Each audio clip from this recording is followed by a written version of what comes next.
ازيكم يا اصدقائي، عاملين ايه؟ وحشتوني جدا جدا.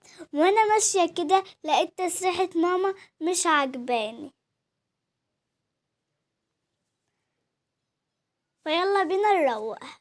وتعودوا دايما تساعدوا مامتكم في البيت.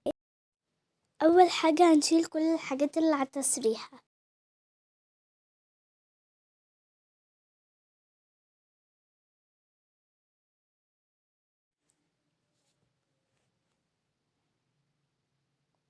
وكده يكون شلنا كل الحاجات. نمسح بقى التراب اللي عليه، وكده يكون مسحنا التراب. هنجيب بقى مفرش نضيف ونفرشه.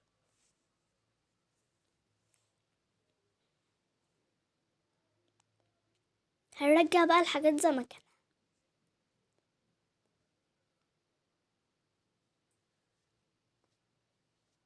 وانا برجع الحاجات لقيت الفرش مش نضيفة، فقررت اغسلها.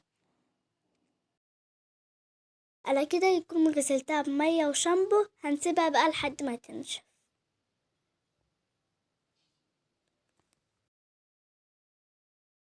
وهنا بقى هننظم الروج.